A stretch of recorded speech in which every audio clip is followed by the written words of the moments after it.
Okay, now we come to the next sutta, 109, Mahapunnama Sutta, the greater discourse on the full moon night.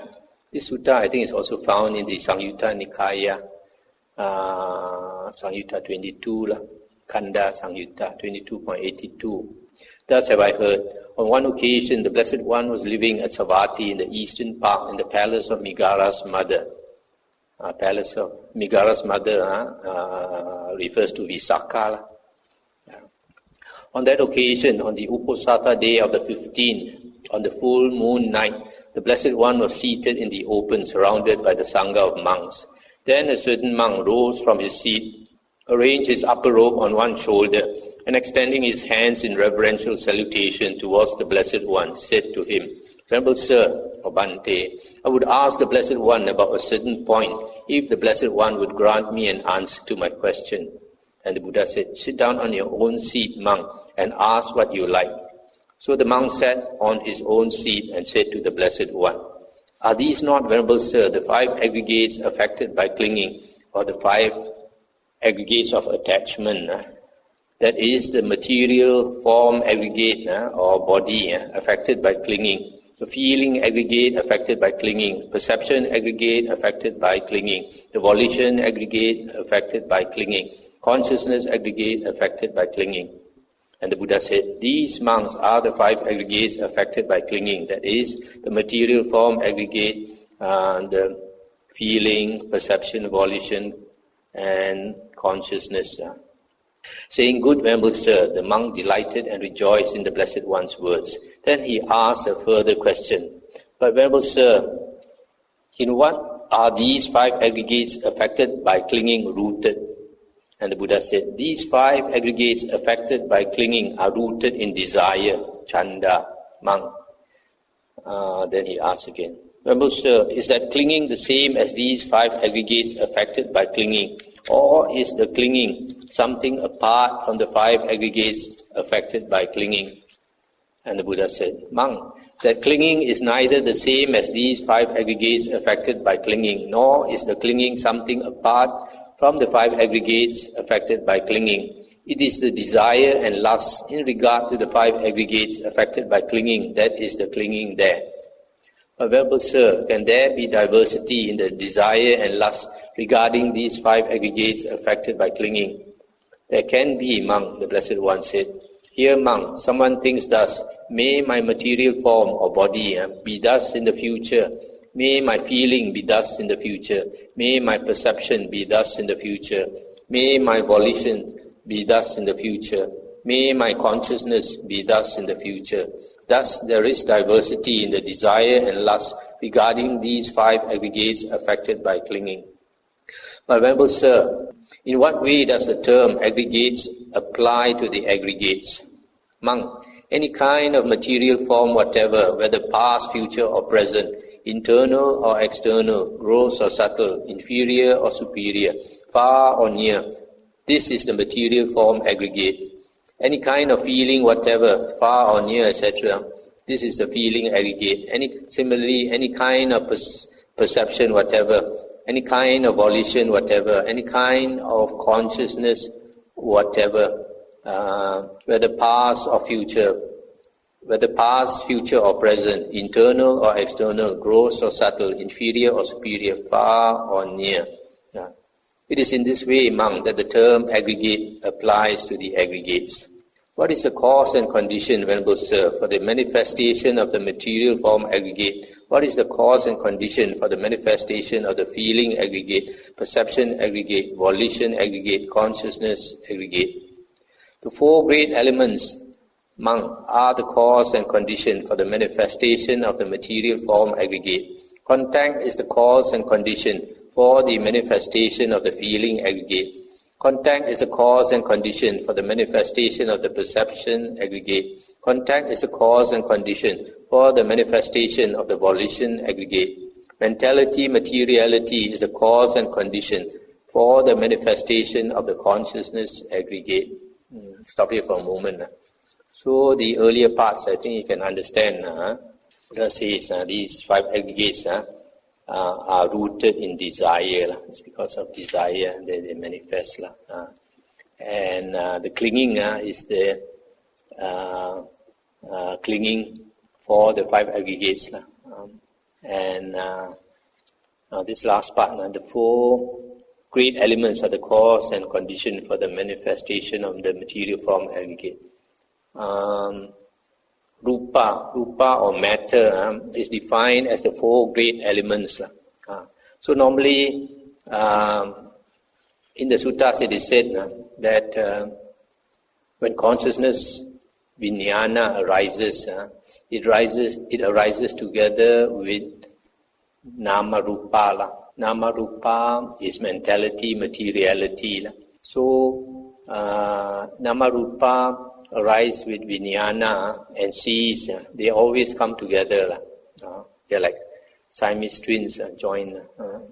So when you have vijnana, which is consciousness, for these 6 consciousnesses, that means seeing consciousness, hearing consciousness, smelling, taste, touch and thinking consciousness, whenever the consciousness arises, there must be an object. So Namarupa is the object of vijnana, object of consciousness. So Namarupa is phenomena. So this phenomena, what we are conscious of in the world, we normally say has 2 parts, mentality, materiality, the mental part and the material part. The mental part, of course, is from the mind. This material part, rupa, normally we think is the physical world, right? But this physical world in the suttas is defined as the 4 properties, earth, water, fire, wind, the 4 great elements. Earth signifies the hardness element. Anything that we consider hard, we say that is the earth element. Of course, hardness has varying degrees, various degrees of hardness. Even softness also is a type of hardness. And then earth, water. Water is a property of cohesion. Water has a property of cohering things together. It's because of the water element in us that we have a form. If we were to take away all the water from our body, desiccate our body, we turn into powder and the body will crumble. So this water has this property of cohering and giving things a shape. Earth, water, fire. Fire is a heat element. So the presence of the heat element or the absence of the heat element, so that is the heat. And then fire, and then earth, water, fire, wind. Wind is the motion. So this physical world, we like to think of it as something very distinct from the mental, that it is the physical world. But if we consider it in more detail, each one, for example, this hardness. Hardness is a perception. Hardness is perception. So perception is mind-made, right? So similarly with heat, with motion, with this perception of form and all these things. So for example, 2 persons may have a different perception. For example, if somebody, his karma is so bad, he lands up in hell, so he's burned by the fires of hell. Okay? But if an arahant goes to hell, his mind is different, so he does not feel the fires of hell. It's not burned by the fires of hell. So even this physical world that we think is so solid, is so real, actually it's all mind-made. That's why the whole world exists in the 6 consciousness. So when there is consciousness, there is world. There's no consciousness, there is no world. So Nibbana, in the state of Nibbana, Nibbana is not a place. Nibbana is a state when the 6 consciousness ceases. No world exists. And then Buddha says Nibbana is an extremely blissful state. Venerable Sir, how does identity view come to be? This identity view is Sakaya Ditti. Here among an untaught ordinary person who has no regard for Aryans, noble ones, and is unskilled and undisciplined in the Dhamma, who has no regard for true men, and is unskilled and undisciplined in their Dhamma, regards material form as self, or self as possessed of material form, or material form as in the self, or self as in the material form. Similarly, he regards feeling, perception, volition, consciousness in the same way. That is how identity view comes to be. But Venerable Sir, how does identity view not come to be? Here, monk, a well-taught, noble disciple, Aryan disciple, who has regard for noble ones, Aryans, and is skilled and disciplined in their Dhamma, who has regard for true men, and is skilled and disciplined in their Dhamma, does not regard material form as self, or self as possessed of material form, or material form as in the self, or self as in the material form. Similarly, he does not regard feeling, perception, volition, and consciousness as self, or self as possessed of the aggregates, or the aggregates as in the self, or the self as in the aggregate. That is how identity view does not come to be. Stop here for a moment. This identity view is one of the 10 factors that we have to eliminate to become an Arya, to become a Sotapanna, the lowest fruition. The Sotapanna has eliminated 3 factors. One of them is identity view. So this identity view means you identify yourself with the 5 aggregates. You take the 5 aggregates to be the self, or as belonging to the self, or the self as inside the 5 aggregates, or the 5 aggregates as inside the self. So you identify yourself with the body and the mind, because these 5 aggregates are the body and the mind, which ordinary people so regard. You take the body and the mind to be the self. So when a person understands the Dhamma, he can see that the body and the mind are impermanent, changing, ever changing, changing at a very fast speed. And if you cling to it, it's going to cause you to suffer, because nothing in the world is permanent. So when a person understands the Dhamma, slowly he let go of this body and the mind. So when he does not see that the body and the mind are the self, so he becomes a Sotapanna. Although he still has a self, and the self is somehow tied to the 5 aggregates, but he can see that the 5 aggregates, the body and the mind, is not the self, or belonging to the self, etc. What, Venerable Sir, is the gratification? What is the danger and what is the escape in the case of material form? What is the gratification, danger and escape in the case of feeling, perception, volition and consciousness? The pleasure and joy, monk, that arise in dependence on material form. This is the gratification in the case of material form. Material form is impermanent, suffering and subject to change. This is the danger in the case of material form. The removal of desire and lust, the abandonment of desire and lust for material form. This is the escape in the case of material form. Similarly, the pleasure and joy that arise in dependence on feeling, perception, volition and consciousness, that is the gratification in the case of the aggregates. But these aggregates are impermanent, suffering and subject to change. That is the danger in the case of the aggregates. The removal of their desire and lust, the abandonment of desire and lust for the aggregates, that is the escape in the case of the aggregates. I think last year we went through one sutta where we, in the Majjhima Nikaya, where we talk about the danger, the gratification, danger and escape in the case of material form. And it was said, the gratification of material form is to see a very beautiful body, a very beautiful material form, like in the case of a 16-year-old young girl in the prime of her beauty. And the danger is that when you see her again 80 years later or 90 years later, she's bent over and white hair or no hair, and feeble with age, wrinkled skin, ugly looking. That same girl, after many years, becomes ugly looking. That's the danger.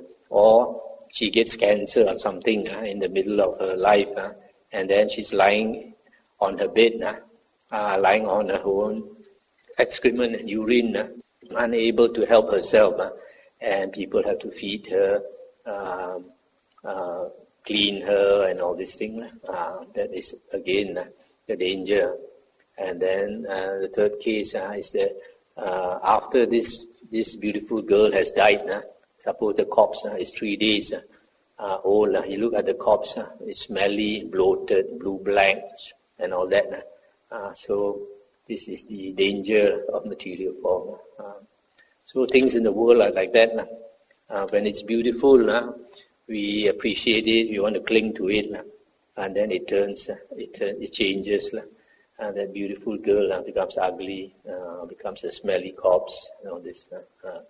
So if we understand the Dhamma, then we realize things that we like to cling to are the very source of suffering. So then we realize it's not worth it. And slowly, as we mature in the spiritual path, we let go. Venerable Sir, how does one know, how does one see, so that in regard to this body with its consciousness and all external signs, there is no I-making, mind-making, and underlying tendency to conceit?